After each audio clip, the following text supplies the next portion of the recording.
Welcome, Mark Hiatt, blowfish eater, network trainer extraordinaire, networker extraordinaire. Welcome to Living Curiously interviews. I'm excited to have you. Yeah, it's great to be here. I'm looking forward. I'm curious as to what we're even going to say here because, we don't know until we say it, right? We don't know until we say it. Okay, so we'll get started. And what we'll do is I think if people have questions, we will try to, I'll have to put on my glasses like this. I can see perfectly, but then I have to read like this from afar, or I have to get really close to the screen, which is probably not that great. So that's such is life. But then if people do have questions, definitely we'll try to address those as they go. And then also, if you are joining us now or on replay, either one, welcome. Really happy to have you here. And then also feel free to tell a little bird, which is tweet, let people know so that they can share Mark's networking tips and tricks. So let's start out by asking, I'll ask a question that's kind of a lob question, which is, how did you get to where you are in the networking sphere? Just a little background so people kind of know a little bit about you. You bet. I think the most important thing for, excuse me, I have a little cough still left over, but most important thing for people to know is the part of my background where I was probably the shyest person you ever would have met. I was worse than possibly anyone you could run into out there. I couldn't walk up to somebody and introduce myself. I had no idea even what to say when I would talk to people. I just was a shy boy and a shy high schooler and even a shy college person, So when I talk with people about networking and they come at me with excuses and say, I'm kind of shy, I'm not sure if networking's for me, I can say, you know what? If I can do it, anybody can, because I started out worse than just about anybody I can think of. Really? What would you attribute kind of the shift from painfully shy to even adequately conversant in networking? Well, the first part of the shift is you have to really want to change. Obviously, I think that's the first thing that has to happen with any change. And then it comes down to learning tools that make it easier and taking, those tools and practicing them to the point where they become a habit. And then once certain things become a habit, then it's just easy. And so there's, especially for the painfully shy people out there, there's a price you have to pay. You have to kind of get yourself out there. You have to force yourself to do it a little bit, but it becomes so much easier to force yourself when you say, you know what, I have the tools now that I need to go in and I can use this technique to connect with someone. And now, I'm still scared to death, but at least I have a plan. And when I take action, it makes more sense. What was your motivation? Getting a date? I am kind of a serial entrepreneur to a certain extent. I've owned numerous businesses. And so part of my motivation is just, in order to be successful in business, you have to actually talk to somebody. So that's part of it. Yes. Sorry for interrupting, but as a college student, what was what was the kind of initial incentive to overcome your shyness? Well, actually, I didn't start out with an initial incentive to overcome shyness. I started out with an initial incentive to become a public speaker, which is crazy for somebody that's shy also. Yes. But I had it, this is, I said, I want to become good at public speaking. And partly that was because I was so horrible at that also. And wanted to, part of it also is I just don't like having these crazy weaknesses that sort of control you, that when you think about something, you're like, I just didn't like that feeling. So I joined Toastmasters to help me get to the point where public speaking at least was acceptable and felt okay. And that was kind of the start to then realizing, I want to take this a step further and get to the point where I can connect with people in a real way. Because I found that I can connect with a podium in front of me, yes, but still couldn't connect personally. And that was a weird dynamic too. But then I just got this idea that I want to be able to connect personally with people.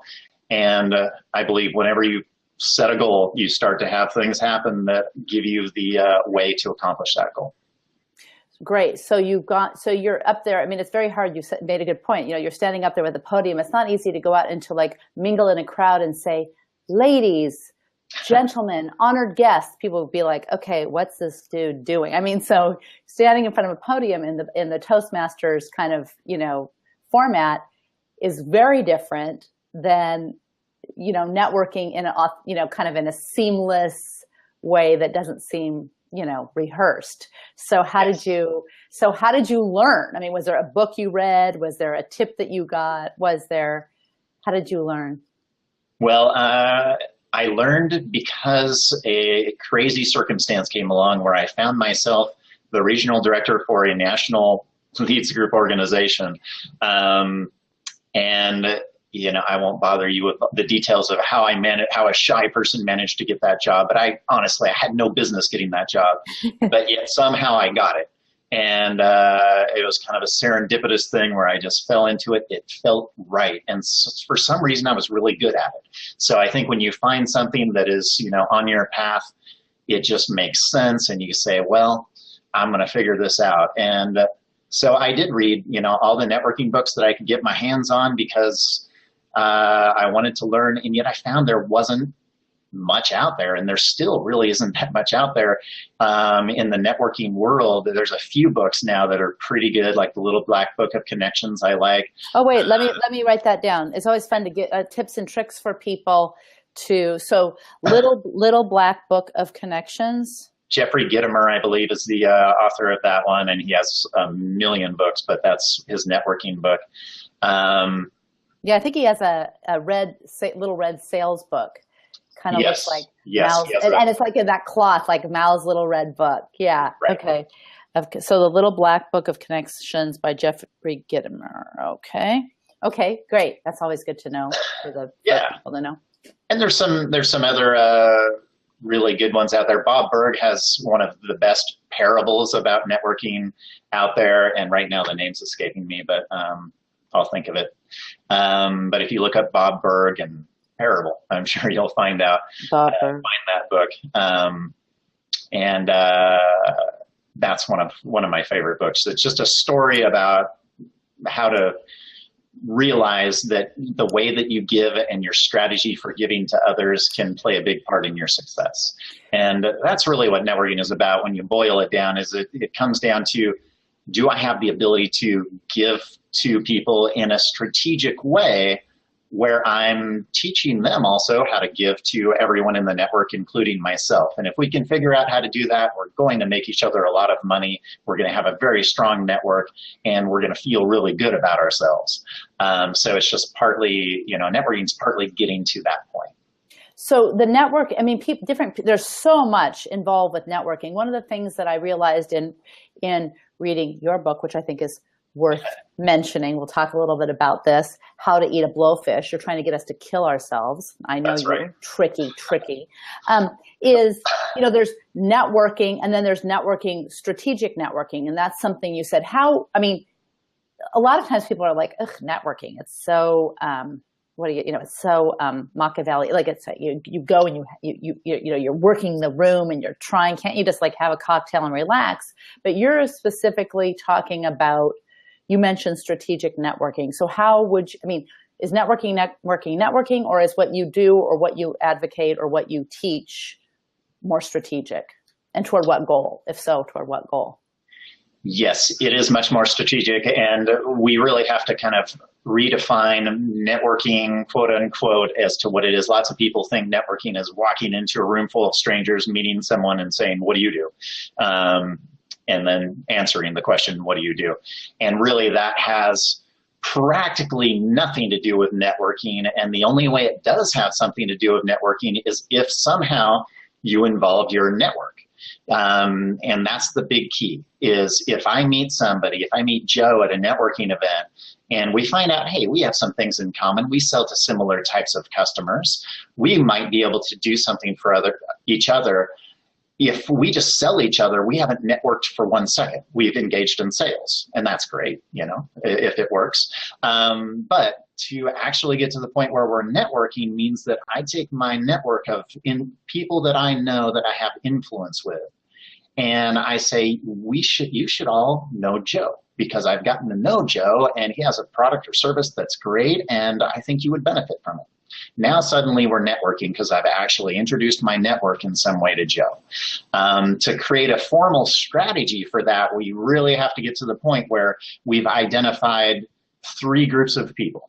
And those groups are power partners, sometimes called strategic alliances, however you want to look at it. And that's the people that sell to customers in similar situations as your customers. They have similar needs. So, office furniture salesperson and a cabling company or office furniture and commercial real estate are selling to companies that are moving often. So that circumstance of a company moving ties them together, makes them power partners. I see. Okay. You also have in your network what I call, it can be called many things, but what I call networking partners. And that's people that sell something, but they're not power partners, to make it as easy as possible. So, office furniture rep, to go back to that example, and a chiropractor. They don't sell to people in similar circumstances. Delivering the office furniture and not bending your knees. Yeah. Okay. Yeah, I see. I see your point, though. Yeah. And there's a reason why you want lots of people say, well, I just want power partners in my network. There's a reason why you want networking partners too, and we can get into that if you want, but I won't go right there right now. What would be but just while you mention it, because you piqued my curiosity, what would be a reason you would want networking partners other than having an interesting life, which I think is, a worthy goal? Absolutely. That's a worthy goal, but a networking reason would be for sure that let me back up a little, and I'm going to ask you a couple questions that I always ask at my networking events. And so here's my first question that I ask to you and our viewers out there, and that's, if you were to answer this question, what is the best one-word answer to what networking is all about? What do you suppose that answer would be? What is the best one-word answer? One-word answer to what networking is all about. Well, for me, I would say curiosity. And that's a great answer. But some people would say, money. Some people would say dates. I don't know. Some people say relationships. That's a big one at the top of the list. Oh. So here's my best one-word answer, and that's giving. Giving is the best one-word answer to what networking is all about, because without that, nobody benefits. Somebody has to say to themselves, I'm going to go out of my way to figure out how to connect to people that they might benefit from the connection, and I'm going to give in that way. So it has to start with each person in a network saying, I'm going to figure out how to give. Ask me again. Let me ask me again. Giving. Excellent. Great answer. So here's another question for you and everyone out there, and that is, what's the number one goal of a great networker? If I know that giving is my best one-word answer to what networking is all about, what therefore is my number one goal? And this one nobody ever gets, so I kind of ask it knowing no one's going to answer, or no one's going to give the answer I want anyway. Okay, so I'll answer what I would say is connectivity. But, because I just, for no other reason than just to satisfy curiosity, but I'm weird that way. So what is the right answer? Well, again, there's a whole bunch of right answers, but there's the answer that I go with because it proves a point, and that's to become a resource. To become a resource is the number one goal of a great networker, because they know that, hey, if I'm sitting down with a customer and I can train that customer to think of me as a resource, suddenly now I'm able to give more to my network. And so those two questions really help to kind of establish why we're networking and what's going to get us to the point where we have a network that works and allows us to answer all the other questions that might come up. So I just wanted to address those two concepts. Perfect. So what happens if you are giving to someone that, and I'm skipping around a little bit, but this is how I do, just because the thoughts that creep into my brain. Yeah. What happens when you are giving to someone, you're providing service or you're telling them who else they can contact or whatever it is that you do, and they have a service and they're fine, but you're not convinced that they're rock stars in what they do. At what point does this reciprocity ever get kind of weird? That's a great question. And here's part of the formula that you have to look at when you're putting together a network is, first of all, I have to find people that could help me. That's obviously step number one. Step number two is there has to be some kind of training mechanism involved, in that if I'm going to bring these people together and we're going to say, let's help each other in some way, well, I might have more networking skills than you, and maybe that's why I'm able to help you more. And they might not understand how to go about doing it. So that is an easily curable person not curable person. That's an easily curable concept if that person is also dedicated to helping me. So, when I first meet with somebody that might be a networking partner, I want to kind of ascertain, would this person want to help me? Are we going to be able to build a relationship where we could help each other? And are you for some reason motivated to help people in your network, not just me, but people in general? So let me ask a question, sure. Follow up just to get clarification. Sorry for interrupting. If your number one goal is to help people, but you also need to ascertain whether they can help you, right? How much is one predicate the other? I mean, in other words, do you not help people who can't help you? Well, the answer to that is a rather lengthy one. Okay. Because you kind of, as you're building your network, there's a little bit of a hit and miss. It's both an art and a science. Right. The way that I look at my network is, my first goal is I want to find people that are nice, people that actually care about other people. And that's going to tell me at the very least that they probably would help people in their network if they knew how. So I pre-qualify people with, are you a nice person? Are you somebody that actually cares about other people? And, that's where the art comes in, because if you're good, eventually at reading people, you can figure that out. So someone's an amazing plumber. They're like the best plumber that can plumb with one eye tied behind their back, the most complicated retrofitting. Yeah. But if they are not,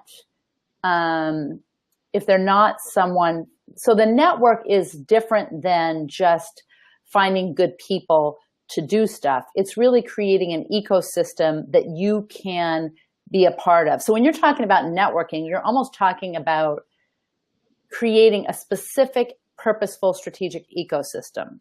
Is that? Yes. Okay. All right. So now I'm understanding. Okay. And that's why, frankly, my job exists. My job is to put together groups of people that meet once a week or every couple of weeks, and they pass business to each other. Well, they could do it on their own, certainly. They could just get together with one other power partner and try and create that relationship. But here's what the problem is that unless you're meeting consistently, unless you have the training that, brings everybody up to the same level of understanding about how to give, unless you have the communication that's on a constant basis, your network's not going to last. You could find the best networking partners in the world and meet with them once and maybe get a few leads out of it, but then eventually, you've just built your house on sand. Eventually that house is going to fall.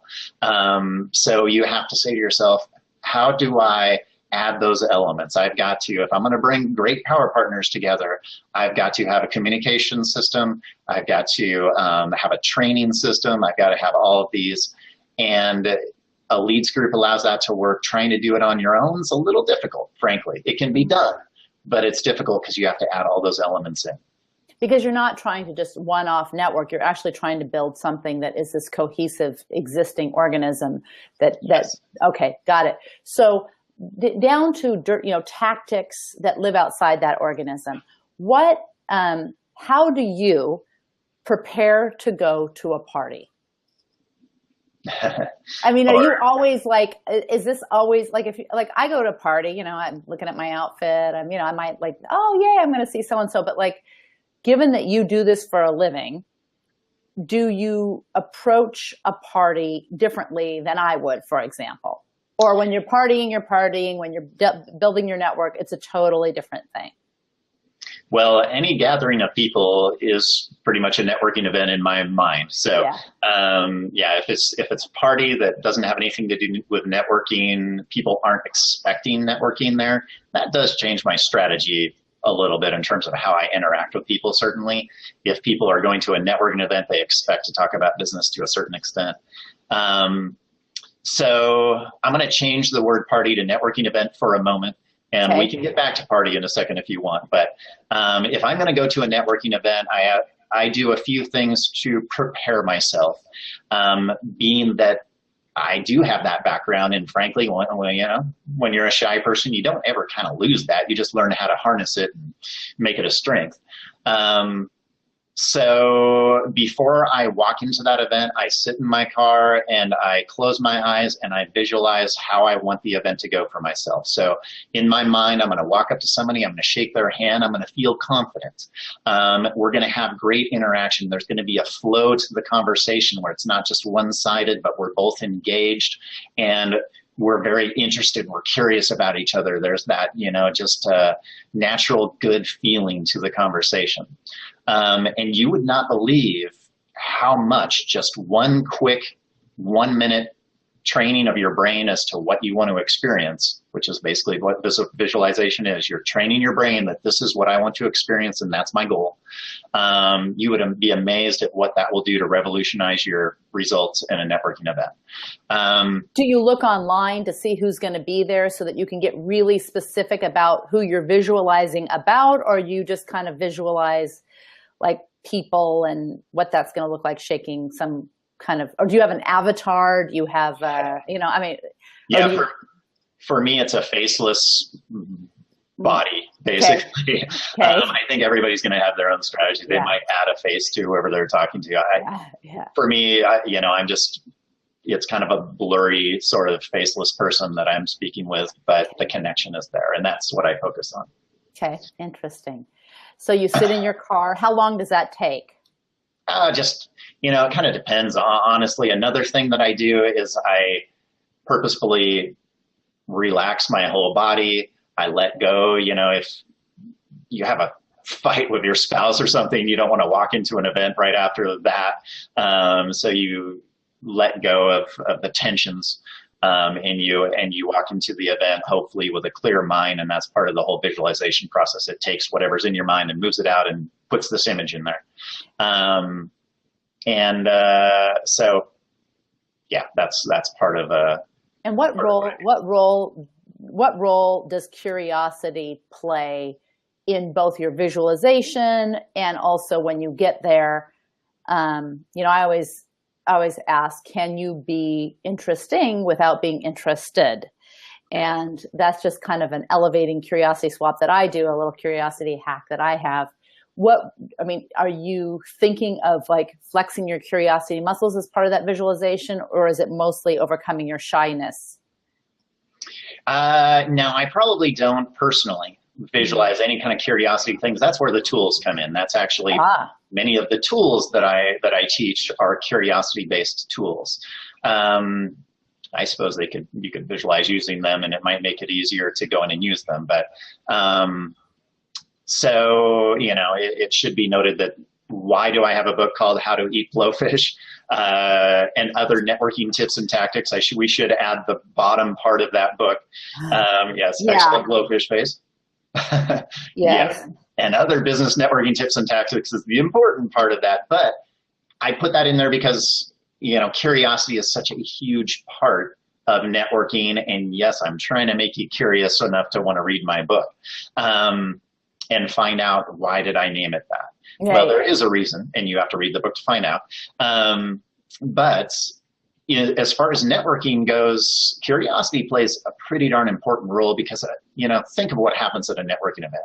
We walk in there and somebody says, oh, hey, Mark, so what do you do? Oh, I'm a insurance person. Yeah, what do you do? Oh, I'm a whatever it is. And pretty soon we're both like, we're not really very interested in each other. So there's things that you can do to make yourself and the other person, frankly, more curious, more engaged, more interested in the conversation. So here's one tip that I would give you and that I use myself a lot. And that's when I walk up to somebody, I say, hey, how are you doing? My name's Mark Hiatt. It's great to meet you. You know what? I have a networking question for you. And that's the first words out of my mouth. And the beautiful thing about those words, I have a networking question for you, is you can just say just about anything after that. So you've set an opening to be able to talk about just about anything. So I might say, hey, I have a networking question for you. What's your favorite restaurant in the Portland area? And the person might say, I don't know. They're kind of caught off guard. But here's the beauty of that. If I catch them off guard, now I have their attention. And I also have made them a little bit curious. Whereas before, they're in a trance. They're in the what do you do trance, where they're just walking around answering the question, what do you do, over and over. I want to break that because I don't want to be like everyone else. So I'm going to say, hey, I have a networking question for you. Who are the people that if you met them, they could revolutionize your business? Who are some people that could really make a difference in your business if I introduced you to them? There's all kinds of things that could follow. I have a networking question for you that engage that person, create a little curiosity, and you're not starting out with what you each do for a living. Let me ask a question. Oopsie, hold on. I just unplugged something. So my question to you is this. What if someone was not in a networking group yet, and they wanted to use some of your tips and tricks at a regular party, not as a kind of, this maniacal strategy to try to grow their business at a cocktail party, but more in an organic way to test it, maybe before joining a networking group, just to kind of test it.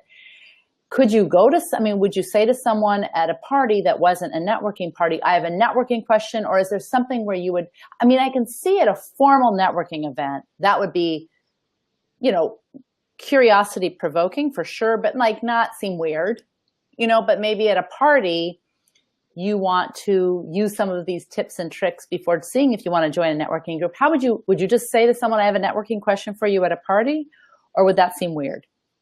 That might seem a little weird. But the thing about, in my mind now, it took me a while to get to this point, but in my mind, when you walk into a party, you walk into a networking event, there really are no rules. We kind of get to the point as humans where we're like, oh, we have rules. When I go to a party, I'm supposed to just introduce myself and ask how they're doing and whatever. There are no rules. I can walk in there and I can say, what is your favorite drink? And there's nothing wrong with that. There's some rules in terms of conduct. Let's make it clear what I'm talking about. But there's no rules in terms of engaging people. So I think, part of being successful as a conversationalist, part of being successful as a networker is to realize that I can kind of be a lot different out there, and that's a good thing. Being different is good because I'm able to engage people and create more of an interesting conversation than they might have otherwise. Well, it seems like you've kind of articulated something that's interesting, which is kind of a shift to finding out about the people versus, okay, here's my elevator pitch. I've got to make sure that in the first 30 seconds, these words go into their eardrums and they just so this whole thing of, are there do you find questions that are more unexpected to be more effective in connecting? Or do you find that it's really important to kind of have an elevator pitch or kind of know the points that you want to get across so that you can strategically get those in? What's more important for kind of serendipitous interaction or strategic, must get these words in before 30 seconds is up? What's more important? More importance to a networking, to actually grow, like if you're working to kind of grow an ecosystem of networking for yourself. Yeah. You do want to, especially at a networking event, and again, party, a little bit different, networking event, you have certain goals that you want to establish from the beginning before you walk into that networking event.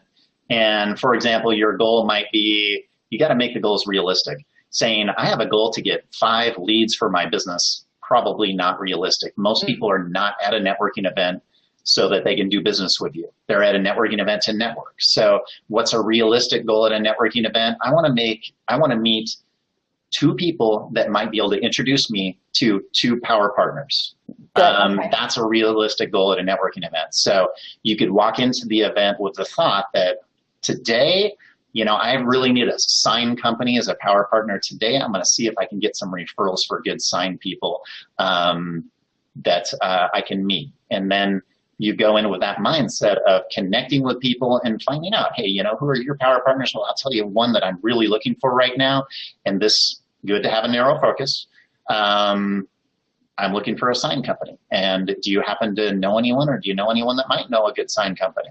So it gives you a focus of a way that they could help you in a realistic way. And people like to introduce other people. So you're going to give them the feeling like they're helping you, and they are. And you're also having more of a realistic outlook to what can I accomplish here at this event. Is someone outside the ecosystem that may be just like an employee at a big company and not really an entrepreneur with desire to get leads, how can they tap into this network? Is there a way for them to tap into this network without having to go to Angie's List or Yelp or whatever? Is there like a place people could go and say, oh, here's a leads group, and I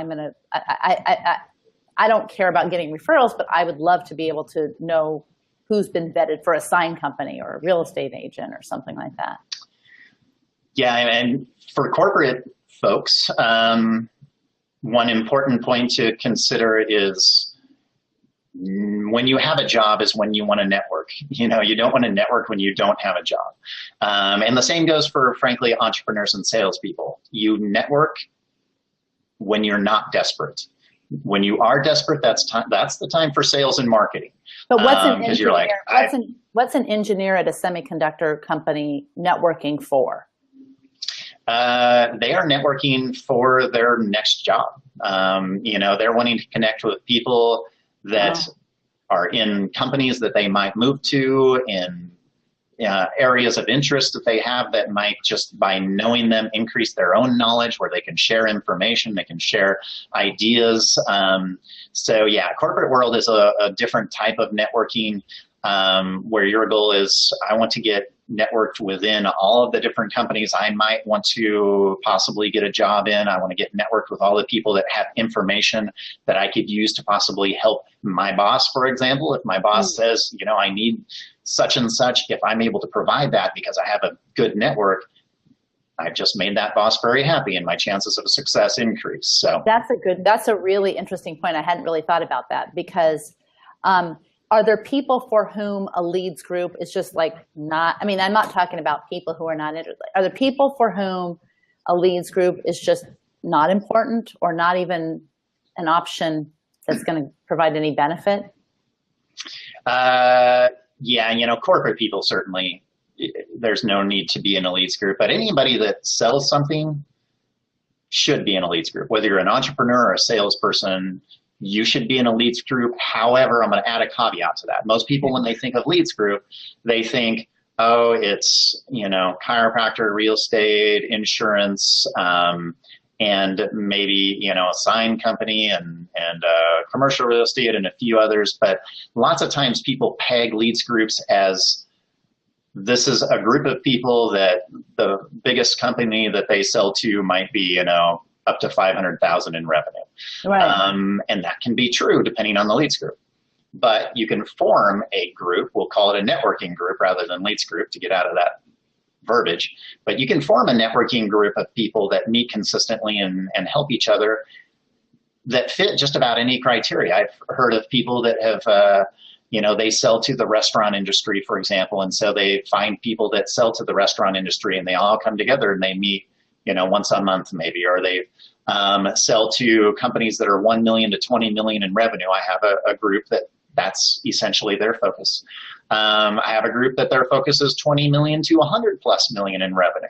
And only people that are selling to that level can join that group. So building a group means thinking, who do I want in a group? Whether it's an informal group or a formal group like the ones that I create, you still have to think, who sells to my target market? What type of group should I be in, and how do I form this group? Do you have two people? Would you have two sign people in the same group? That's what differentiates what I call, and what most people I think call, a closed group. What I do is I create closed groups, only one person per business category in a closed group. Okay. An open group is like a chamber of commerce or many other examples. Network After Work here actually in lots of states now have open networking where you can have 15 realtors and it doesn't matter. So closed network, open network, they're different concepts. So yours is a closed network. So do people audition to get in? Do you have different levels? Like, are there networking groups of newbies? Or is it better to cross-pollinate with some experienced people, some newblets, depending on whether they are in their industry? Are there kind of best practices that you employ so that when someone joins one of your leads groups, they expect it to be different in this way or in that way? I don't know. I've never. Yeah. The nice thing about my groups is that there is a training component. So at each meeting, you get networking training. So consequently, kind of like in Toastmasters, for anybody that knows what Toastmasters is, the best Toastmasters groups I know of have beginning speakers, intermediate speakers, and advanced speakers, and everyone learns from everyone else. And a good leads group is actually very similar. You have beginning networkers, you have intermediate networkers, and you have advanced networkers, hopefully, in a group. And there's that training environment. There's also kind of the camaraderie that's built in a group where everyone lifts each other up. So you have the beginning networkers that are able to become advanced networkers through the process of the group, and it all works. So interesting. So is there an expectation if you're in a networking group, for example, and you want an experienced real estate agent, but in your networking group, you've got an agent that maybe is brand new to the business? What do you do? Is there an obligation that you feel like, oh gosh, I don't really want to, what do you do with that scenario? They've given you a lot of business because you're an awesome sign maker and you've been doing it for 20 years. And now they say, okay, and you're going to list your house, and you're like, oh, I'm worried about having someone cut their teeth on my house. I'm just, as an example. Is there an obligation, or what do you, there's, when you join, or no? There's, in every group, there's a line you have to walk between loyalty and what makes sense. And if I join a group and my wife owns a sign company and there's a sign person in the group, I'm of course going to use my wife, and everybody just has to know that. You're not going to use 100% of the people in a leads group. It's unrealistic. Now there's some groups that say you have to. Well, people then lie to get into those groups, honestly, because no one's ever going to use 100% of the people. There's a trust element to every group as well, where you can't just join a group and say, well, I'm in this group, so now pass me leads. You have to earn the trust. You have to go through the motions of being very good at customer service, being very good at providing your service, and helping to communicate, and communicating that to us in a way that helps us say, oh yes, you are very good at this, so now I feel comfortable passing you business. One thing people don't realize, I think, in a leads group is that the number one reason that somebody passes you a lead is not what you might think. The number one reason that somebody passes you a lead is because it makes them look good. And that has to be considered. I have to say, well, how can I make sure I communicate my business in a way where people know if you refer somebody to me, I'm going to take care of that person so well that they're going to go back to you and say, thank you for referring this person. And that's the attitude everybody in a leads group has to have, everybody in a network has to have, every networker, frankly, should have. And if you do that, you're going to get lots of referrals. If you make people look good, you're going to get lots of referrals. And that's really the final line to it. Is there an optimal size of a networking group in terms of number, or is it just making sure that you have kind of all the different industries covered? And the answer to that's a little complicated because it has to do with power partner groups. So within each leads group, there are many power partner groups. You're going to have a real estate power partner group. You're going to have a B2B power partner group. You're going to have construction power partner group. And those are the people that are able to pass the most leads to each other within that group. You're going to get some leads outside of your power partner group. But going back to answering your question, if you have strong power partner groups built up, if you have a strong real estate group, if you have a strong B2B group, if you have a strong construction group, and so on, there might be a wedding group within there. If all of them are strong, everybody's going to benefit. But if you're like the only B2B person in your group, you're probably not going to, get a ton of leads. You'll get a few, but you're going to have to do some work to build up that section of the group. And most people also don't realize that they're the ones that should be doing that work. You don't join a leads group and then look at everybody else and say, well, bring on some power partners. Joining a leads group is the perfect opportunity to then invite your power partners to join the group with you, because you're going to take that relationship to a whole new level. If you have this power partner already and maybe you got a lead a month from them, if they join a group with you and you're communicating on a daily basis, or a weekly basis, I should say, and you're both getting training and you're both, involved in the dynamic of this where there's excitement and you want to help each other, the number of leads that you receive from that person is probably going to go up by quite a few. So you've just now maximized the potential of your power partnership. So people sometimes look at leads groups wrong, where they're like, well, the group's not working. No, you're not working. If the group's not working, you're not bringing in power partners and you're not building good relationships with them. Interesting. What would be kind of the worst thing a well-intended person could do at a networking party, other than getting wasted and swinging from the chandeliers? That is not something you should do. It depends on what circus acts, Yeah. Everything depends on your goals, for sure. Yes, exactly. So the question is, the number one thing, most important thing you should do at a networking event? Yes. The number one most important thing you shouldn't do at a networking event. You shouldn't do. Should not. So I'm going to refer people to a blog site that I have that has the top 10 most important things not to do at a networking event. Okay, so where do people go for that? I'll type it in right here. Yep, your networkingiq.com. Things not to do at a networking event. And it's an old article, so they might have to search for it. What? At your networking? Your networkingiq.com. Q.com. Okay. All right. And honestly, I forget my own list at this point. It's been a while since I wrote that. But yeah, the worst thing that, frankly, that you can do at a networking event is sell. In my mind, very few people go there thinking, boy, I wish Mark would sell me something the moment that he sees me. And yet lots of people that go to networking events, somebody says, what do you do? And they don't just say, I'm an insurance person. They say, well, let me tell you something. Your family really needs insurance, and I'm going to tell you why. And they go into this like sales pitch right away. And you're like, I didn't come here for a sales pitch. I just want to have a drink and meet some people. Right. So that's selling people at a networking event is definitely the worst thing you can do. So how do you arouse curiosity without selling people at a networking event? It kind of goes back to having the right tools. And one tool that you have, and I'm not going to go into it here because it'd take too long, but I have a way of breaking down your benefits. Lots of people talk about their features. Well, I'm an insurance person that provides, these different products. Well, that's your features. But your benefits are, how do your customers actually benefit from doing business Right. with you? The problem with that is most people give cliches for that. They say, well, my customer benefits because of peace of mind. They gain peace of mind by doing business with me.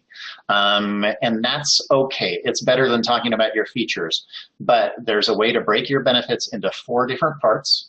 And then you use the broken down benefit to get people's interest. Now, again, we don't really have time for me to go into all of that, but where would I mean, not to be salesy for you, but if people do want to find it, is that in your book? Is that, or should they, do you have a website that they should go? I think the idea of selling a benefit versus a feature, or selling, I guess you're not selling, but communicating a benefit versus a feature is something that you need to prepare for, at least mentally prepare for ahead of time. Absolutely. Where should people go? I'll type it. Yeah, well, one place certainly is my book has information. It's not exactly what I teach nowadays. It's not the layered benefits, but it has lots of information on benefits in there. And my book can be found on Amazon now. I just went through a painstaking process of putting it on Amazon. So that's one place. I also am creating a website called yournetworkinguniversity.com. Not available yet, but in there, I'm going to have training on just about everything you could possibly want to know about networking, including breaking your benefits down into 4 levels. Where until they until that site is up, and how can they, is there a list that they can get on so you can let them know that you're ready to go? I'll type it in here. Yeah, the best thing to do is connect with me on LinkedIn and Facebook or Twitter. I think my Twitter sign is here somewhere. Perfect. But definitely, if you look for Mark Hiatt, you're going to find me in most places. But connecting with me on social media is a great way. Send me an email. In fact, anybody that watches this and wants to send me an email, my email is info@yournetworkinguniverse.com. I will send them a gift as well back if you just say, Mark, please send me your gift, which is a one-on-one roadmap that guides you through your first 3 one-on-ones with somebody, which is just getting together with a networking partner and saying, how can we help each other? But there's a strategy to a one-on-one, and you want to have at least 3 different one-on-ones with each networking partner and have them progress through that one-on-one. I will send that as a free gift to anybody that shoots me an email and asks for it. And then I'll also add you to the list of people interested in the website. Fantastic. Fantastic. Let me ask a question. If there is one thing that you have purchased for under $100 that has helped you with your networking, or even, actually, let's make it broader, helped you in general. It could be just something that just outside of networking, something that has made you happy, that has been the most influential purchase. What would that be? There's been lots of influential purchases that I've made. One of them is the book that I had forgotten before, but I remember now, and that's by Bob Berg. It's called The Go-Giver. That is, I like being inspired, and that's a book that inspires you to want to figure this stuff out. I'm going to go with that for the moment. It's definitely one of my favorite networking books out there. Is that, have you gifted that book to people? Oh, I've given away probably 40 of them. Yeah. Really? Yeah. All right, Bob. Hook Mark up. Yes. Fantastic. Fantastic. And then finally, is there anything else that you can tell people, a takeaway, a tip, a trick, something like that would be unexpected that they can use, whether they're networking specifically for leads, or networking to get a date, or networking you're moving into a new city and you want to meet new friends, or you're traveling and you want to have greater adventure? Is there any tip or trick that you could take away from leads networking that would have applicability in, a lot of other kinds of places and endeavors? Yeah, well, and I'm going to tie this right on back to you, because my one tip that makes a huge difference is you need to become really curious about other people. It's that curiosity, not just about other people, actually, about hobbies, interests, activities. That was one of my challenges when I was a shy person, is I only had like a few things that, I knew about, honestly. Part of my process of getting to where I am now is I said, I want to find out lots of stuff about lots of things because I want to be able to relate to people about whatever it is they're interested in. And the only way I'm going to be able to do that is if I am interested also. So that's the challenge with being a shy person, is your focus is on yourself. You're like, oh, I'm so worried about what other people think, that you stop doing stuff. And so that's a huge component of how I got out of what I was doing, is I became really interested and really curious about other people, about what they do, about activities, hobbies, things that out there in the world.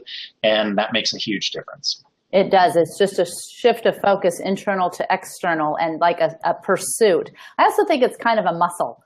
Yes. I think it's a muscle. I think you need to flex it to get swole, like with the curiosity gains, as my weightlifting friends say. Anyway, I think I totally do. And I think that once you do approach things elevating curiosity, you stop creating limiting rules for yourself. Like you said, there's not rules of what you can and can't say at a party. I mean, there's certainly guidelines where you don't want to look like a complete idiot, but that's important. There are enough written rules that the limiting rules that we create for ourselves can be extraneous and get in the way of a lot of doing a lot of good stuff. So anyway, okay. And the final question is, okay, come on, blowfish. How do you eat it? How do you eat a blowfish? Well, the short answer is very carefully, because it can kill you if it's not prepared correctly. Can you eat a blowfish? Like, can you really eat it if it is prepared correctly? Yeah, actually, a blowfish the reason why blowfish can kill you is because they have a poison, and I believe it's a poison sac, I want to say, in there, and that has to be very carefully taken out. And then blowfish is a delicacy in certain countries, I believe Japan and maybe a few others, but it has to be prepared correctly. So.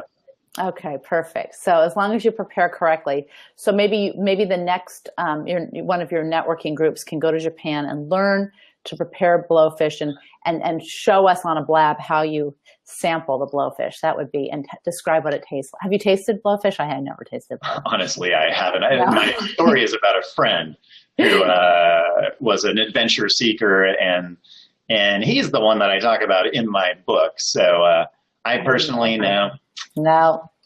I don't know if I would want to do that. So, see, knowing me, I probably would, because I have this thing for eating weird foods in exotic places. It's a whole long story. But anyway, thank you so much. Again, Mark, one more time, just let people know if they're tuning in. Thanks for tuning in. Let's just make sure. I don't think we have any additional questions, but if you are tuning in on a replay or you're looking at this, just if you are interested in, for me, if you're interested in living curiously, we have a tribe of the curious that you can join at livingcuriously.net. And we've got some cool stuff and some other Living Curiously interviews coming up on Blab and Periscope. And then for Mark, if you go to, you can connect with Mark. And I think you're just at Mark Hiatt for Twitter, right? Or are you something else? I think it's at Mark B, as in Barlow, which is my middle name, Mark B. Hiatt. Oh, I'm glad you said that. Okay, great. And or connect with you. And your existing website is just for current members, and you're going to be opening it up to yournetworkinguniversity.com soon? It's coming along, I would say, within a couple of months. Here, okay, so. Perfect. Okay, so you can connect with Mark on Twitter or on LinkedIn. And yeah, thanks for tuning in. This is awesome. Thanks so much, Mark. You bet. Thanks for having me. I think we have to both click off. Otherwise, it kind of stays running. So that's one of the tricks I learned through error last time. But thanks a lot. Have a great day. Okay. Bye-bye. Oh.